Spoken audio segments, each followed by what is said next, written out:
Welcome to the Thought Process, where we explore how successful experts build profitable online learning businesses. In this edition, we're featuring Chef Amanda Schonberg, a bakery business coach dedicated to helping home bakers stand out and grow their revenue.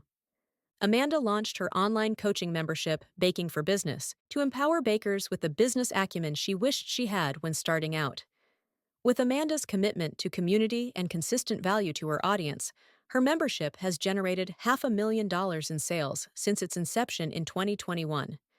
Ahead, Amanda shares why you should start before you're ready when building an online learning business, and how success comes from cultivating authenticity rather than perfection. What inspired you to combine your passion for baking with your business expertise to create Baking for Business? How did it all begin? As I grew my own baking business, I started receiving questions, not about my recipes, but how I was getting consistent orders, how I priced my desserts, or how I balanced marketing with motherhood.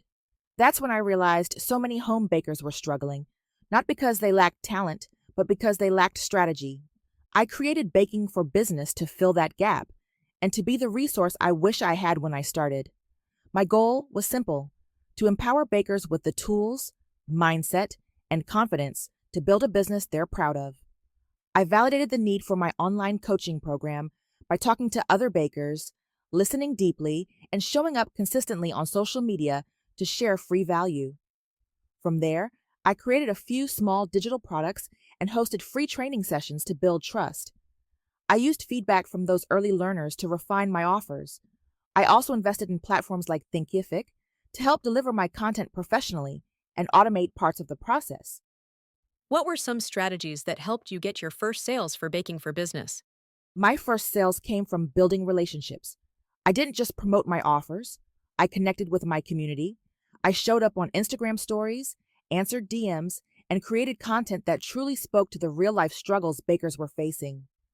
One of the most effective strategies for getting my first sales was teaching free live classes that provided value to my audience first.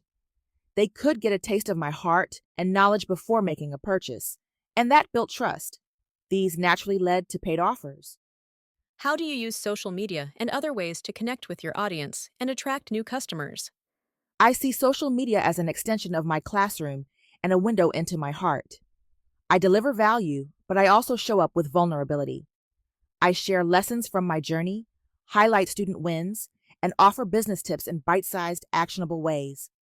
I also use email marketing and lead magnets to go deeper with my audience and create funnels that work behind the scenes even when I'm offline. What role has building a community played in the success of Baking for Business? How do you foster engagement and support among your learners? Community is the heartbeat of everything I do. Bakers often feel isolated, especially when they are working from home. Creating a safe space where they can ask questions, get support, and celebrate wins has been transformational. I host live coaching calls and mindset check ins, ensuring every member feels seen. I don't just teach, I walk alongside them. As your membership community grew, how have you adapted your operational processes to ensure a smooth customer experience?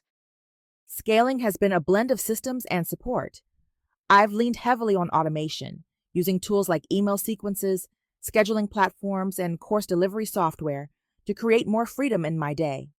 Over time, I've also begun building a small, trusted team to support with design, tech, and customer service. This process has taught me to release control and trust others with the vision, something every founder has to learn at some point.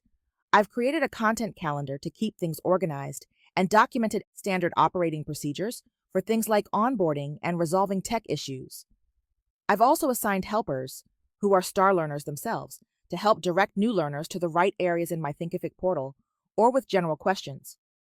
What are some of the biggest milestones you've celebrated in your business journey?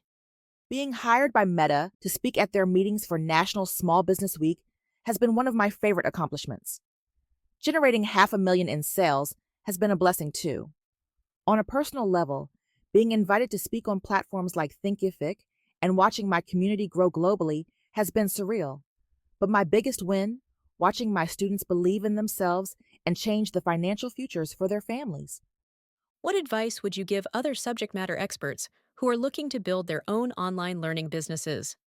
Start before you're ready. and start with service. You don't need a perfect course or a fancy website to begin. What you need is clarity on who you're helping, how you can solve their problems, and the courage to show up consistently. Don't be afraid to teach messy, launch imperfectly, and tweak along the way. Impact comes from authenticity, not perfection.